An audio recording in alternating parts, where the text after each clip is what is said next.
하나님 말씀은 구약성경 잠언 26장 23절에서 25절까지입니다. 우리 같이 한 목소리로 함께 읽겠습니다. 온유한 입술에 악한 마음은 낮은 은을 입힌 톡이니라. 원수는 입술로는 꾸미고 속으로는 속임을 품나니 그 말이 좋을지라도 믿지 말 것은 그 마음에 7가지 가증한 것이 있음이니라. 아멘. 증오하며 외식하는 자라는 제목으로 말씀의 은혜를 나누고자 합니다.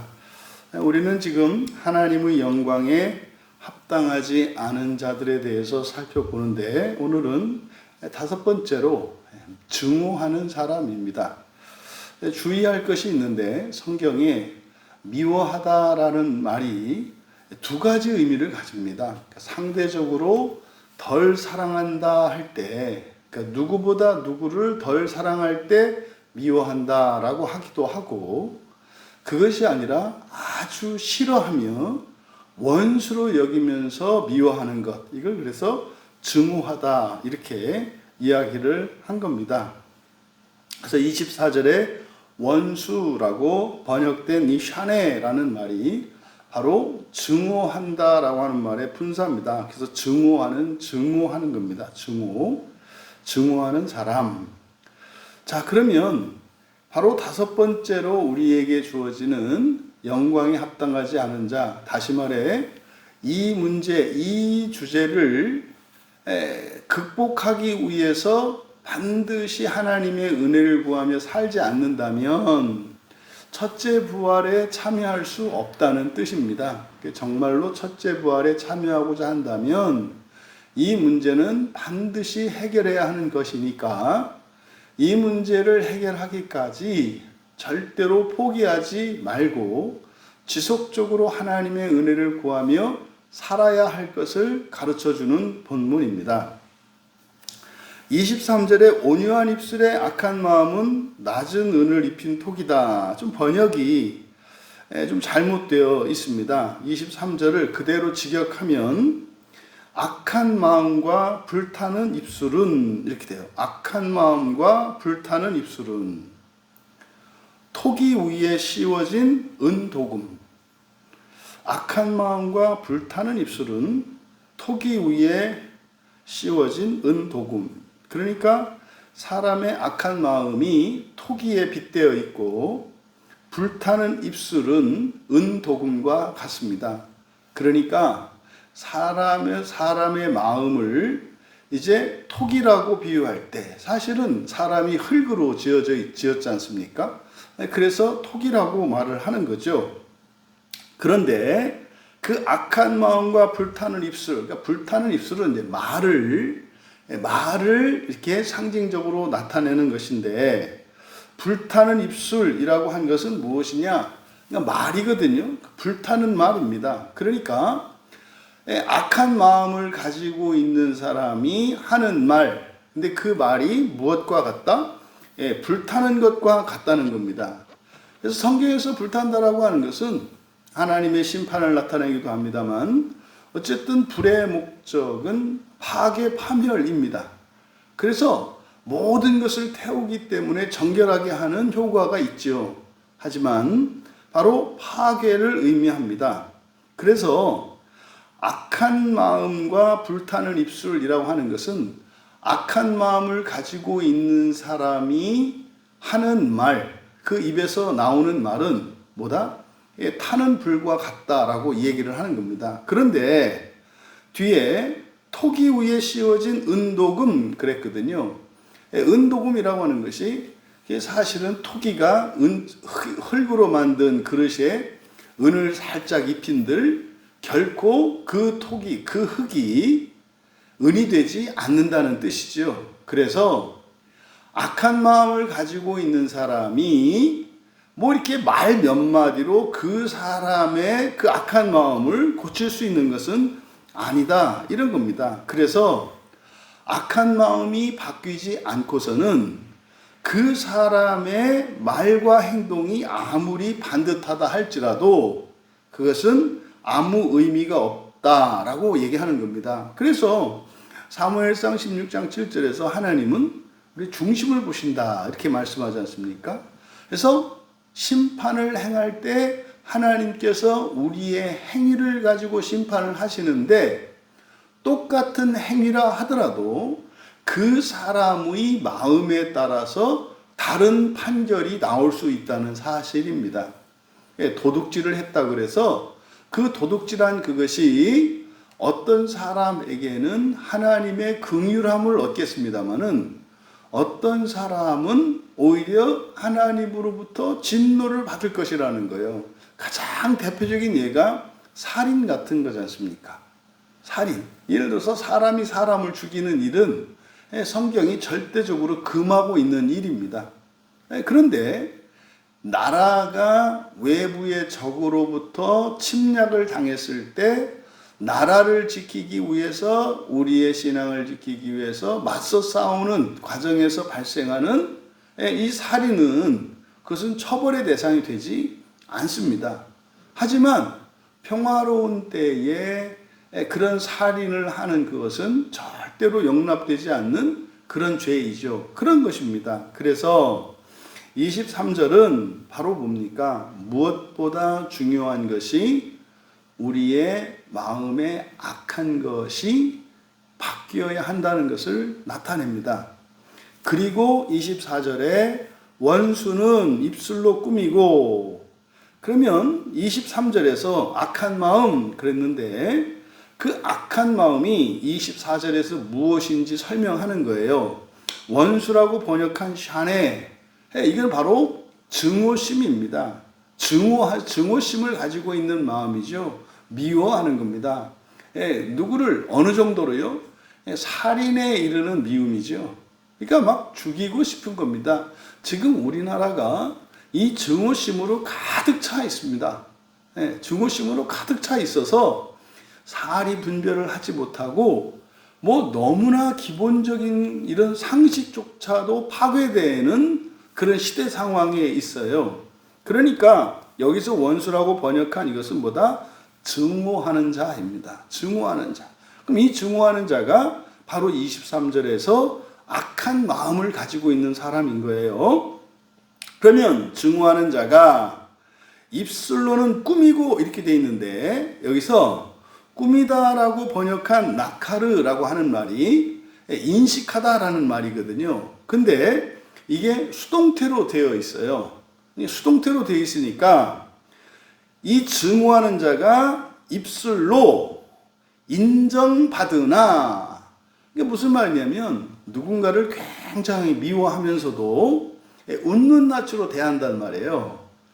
그래서요, 저 사람이 나를 미워하지 않는가 보구나, 이렇게 인정받는다라고 말을 하는 겁니다. 그러니까 말만, 이 겉만 번드러지게 이렇게 말을 하는 그것을 말하는 거예요. 그래서 증오하는 자가 입술로 인정받으나 그의 중심에는 속, 케레부거든요. 케레부가 마음속 한가운데입니다. 그러니까 한가운데, 중심이죠. 그의 중심에는 속임을 둘 것이다. 이때 속임이라고 한 이 미르마가 속임 또는 배반 뭐 이런 뜻입니다. 그러니까요, 언젠가는 뭐 하는 겁니까? 배반할 마음을 갖고 있다 이 말이에요. 겉으로는 웃고 말로는 좋은 말을 해서 말로는 인정받지만 언젠가는 바로 그 마음속에 있는 그 배신하려는 그 마음을 드러낸다는 거죠. 이게 이제 이 외식에 관한 문제인데, 예수님께서 가장 신랄하게 외식하는 자에게 경고한 말씀이 마태복음 23장이라는 말이에요. 마태복음 23장은요, 존경받는 목사고요. 정말 율법에 있어서 모자람이 없는, 흠이 없는 사람이고요. 사회적으로나 개인적으로나 인격적으로나 종교적으로나 흠이 없는 것 같은 사람, 이게 바리새인입니다. 오늘날로 말하면은요, 교회의 중직자이고요. 그리고 인간적으로, 사회적으로, 그리고 도덕적으로, 법적으로 완벽한 사람이 바리새인입니다. 그런데 그 사람들이 예수님께는 외식하는 자의 전형으로 제시되고 있어요. 그러니까 겉으로 흠이 드러나는 사람은 뭐 외식할 수가 없죠. 그러니까 겉보기에 완전해 보이는 사람, 다른 사람들에게 존경받는 사람, 이런 사람들이 1차적으로 외식의 대상입니다. 물론 그렇지 않더라도 그에 못 미친다 하더라도 나는 완전하지 않고 사람들한테 존경받을 만하지 않으니까 나는 외식하는 자가 아니구나 이렇게 생각할 수는 없는 거죠. 오히려 그거에 반의 반도 못 미친다 할지라도 외식할 수 있는 거죠. 그러니까요, 속과 겉이 다른 거다 이 말이에요. 그러니까 바로 24절에서는 이 외식의 문제를 다루고 있습니다. 그러니까 악한 마음을 가지고 있지만 겉으로는 말만 번지르르 하게 하는 사람, 이런 사람을 24절에서 말씀하는 거예요. 근데 그 사람들은 결국 그 마음 속에는 겉으로는 그렇게 좋은 말로 사람들한테 인정을 받을지 몰라도 그 사람의 마음 속에 있는 그 악한 게 뭡니까? 미움이죠. 증오심입니다. 그 증오심은 언젠가 그 사람이 배반하게 될 거라는 거예요. 그리고 25절에 그 말이 좋을지라도 믿지 말 것은 그 마음에 7가지 가증한 것이 있기 때문이라. 이제 설명이 계속되어 있지 않습니까? 그러니까 여기는 그 말이라고 번역을 했는데 이 말 여기서는 콜을 쓰고 있어요. 콜은 이제 부름이거든요. 그러니까 소리를 지르는 겁니다. 그러니까 그가 하는 모든 말, 콜, 그 부름, 그의 부름이 은혜로울 때, 그의 부름이 은혜로울 때, 여기서 좋을지라도 한 것은 하나니고, 하나니 은혜롭다, 호의를 베풀다 이런 뜻이니까 그의 부름이 은혜로울 때, 이제 앞에 접속사가 있습니다. 그래서 그의 부름이 은혜로울 때, 그러니까 그가 하는 이런 말들이 아주 친절하고 호의가 있고 할 때 이 말입니다. 그러니까 여기서 그는 누굽니까? 그 증오심을 가지고 있는 사람이에요. 악한 마음을 가지고 있는 사람이에요. 그 사람이 은혜로운 말을 할 때, 그러니까 좋은 말을 할 때, 친절한 말을 할 때 이런 거죠. 믿지 말 것은 이렇게 되어 있는데 믿다라고 하는 아만 동사의 히필령 사역형으로 되어 있습니다. 그러니까 히필령은 뭐뭐하게 하다라고 그랬잖아요. 그러니까 믿다의 사역형이니까 믿게 하다 이렇게 되는 거죠. 그러니까 그를 믿게 하지 말라 이렇게 되어 있습니다. 그를 믿게 하지 말라. 그러니까요, 여기서는 누가 사람들로 하여금 그렇게 겉만 번지르르한 그 사람을 뭐하라? 믿게 하지 마라 이 말입니다. 또 이때 목적어는 사실은 그 믿게 하지 말아야 되는 대상, 이게 누굽니까? 나 자신이에요. 1차적으로는. 그러니까 믿지 말라는 거죠. 그래서 우리말에서는 이거를 나에게 적용을 해서 믿지 말라고 했고, 하지만 원문의 뜻은 믿다라는 동사의 사역형이기 때문에 믿게 하지 말라. 그래서요, 나도 믿지 말고 속지 말라는 거죠. 그리고 다른 사람도 그렇게 믿게 하지 말라는 겁니다. 그 이유를 뒤에서 설명합니다. 믿지 말 것은 하고 여기에 접속사 키가 생략되어 있어요. 왜냐하면 그 마음에 7가지 가증한 것이 있기 때문이다. 여기서 가증한 것, 토에바라고 하는 것은 혐오스러운 겁니다. 혐오스러운 것, 하나님께 가증한 것이다. 그러면요, 하나님이 혐오스러워서 토해내보고 싶은 거. 그런데 그 몇 가지요? 7가지 가증한 것. 7은 완전수이잖아요. 그러니까 하나님이 싫어하시고 아주 혐오하시는 그 모든 것을 다 가지고 있다라고 말해요. 그런데 앞에 24절에서 악한 마음이 무엇이었습니까? 증오심이었다고요. 그러니까 이 증오심을 가지고 있는 그것이 하나님이 혐오하시는 모든 것을 가진 거다라고 말을 해요. 그러니까 우리가 근본 감정을 배웠는데 결국 이 근본 감정들이 마지막으로 이게 화학작용을 일으키면서 목표하는 바가 미움이잖아요. 이 증오심을 가지는 게 목표잖아요. 그러면 그 증오심을 가지면 어떻게 합니까? 죽인다고요.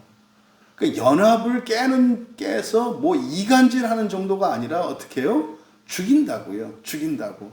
그래서 이 증오심이라고 하는 것은 하나님이 가증스럽게 여기는, 혐오하시는 모든 것이라고 성경이 이야기하는 겁니다. 그러니까 여러분, 이런 증오심을 가지고 있는 사람이 되지 말고 또 그런 사람을 믿게 하지도 말라는 겁니다. 여러분, 이게 지금 우리나라 대통령 선거에 그대로 적용이 되는 말입니다. 여러분, 절대로 미움을 가진 사람을 믿어서도 안 되고 믿게 해서도 안 됩니다. 이 증오심에 눈이 멀어버리면 모든 분별력을 잃어버리게 된다니까요. 근데 지금 우리나라 지금 국민들의 상황을 보면 증오심으로 가득 찬 악의 화신과 같은 사람들이 갈채를 보내며 지도자로 뽑으려고 하는 이런 현실이 너무나 개탄스러울 뿐입니다. 여러분, 뭐 누가 그 거짓말이다 뭐다, 아니 그게 무슨 거짓말입니까? 알 거 다 알고 증거도 있고 다 있는 걸. 우리는 이 말씀과 관련해서 우리의 현실이 어떤 현실이구나, 정말 거의 대다수의 국민들이, 심지어는 교회 안에 있는 신자들조차도 첫째 부활과는 참으로 거리가 멀고, 이거는 거의 대다수의 사람들이 지옥을 거칠 수밖에 없는 운명이구나 라고 하는 것을 현실적으로 우리가 깨달을 수 있게 되는 겁니다.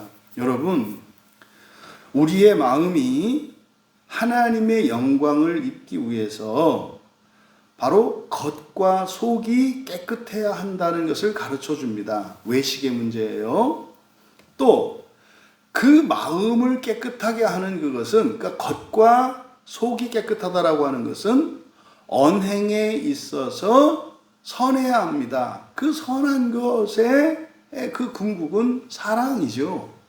그리고 우리의 마음속이 더러운 것은 증오심을 가지고 있는 것이고, 우리 마음을 깨끗하게 하는 것은 그 증오심 대신에 사랑이 있는 겁니다. 그래서 증오심과 또한 그것을 겉으로 아무리 속이는 그런 외식, 이것을 다 고쳐야 한다는 거죠.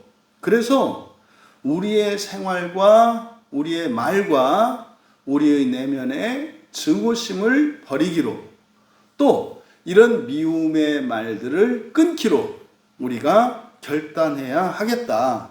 그러면 우리 마음의 증오심을 없애는 방법이 뭡니까?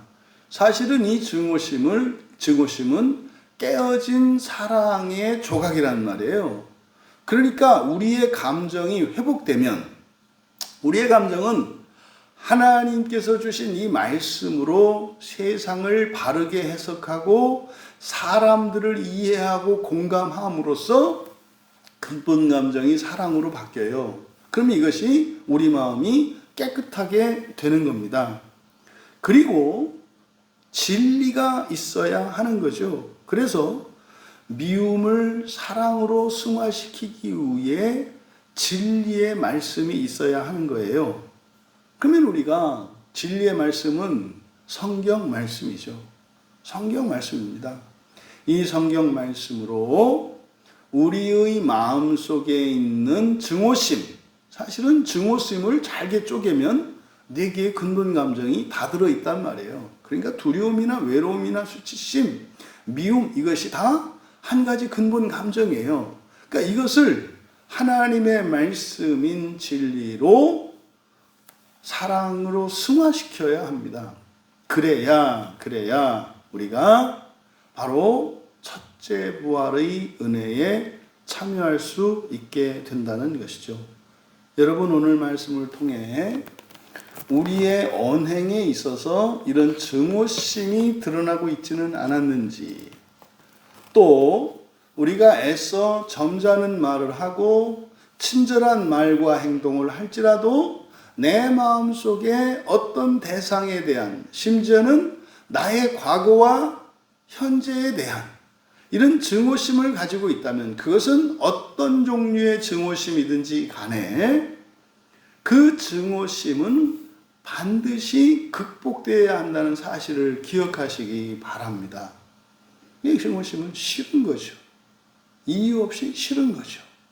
이것이 하나님의 영광을 입는데 합당하지 않은 마음이라고 성경은 교훈합니다. 그래서 예수님께서 새 계명으로 예수님처럼 서로 사랑하라고 하셨구나, 그것을 알겠는 거예요. 그러니까 이것은 나 한 사람만, 나 자신만 내 마음의 증오심을 사랑으로 바꾸어서 될 일이 아닌 거죠.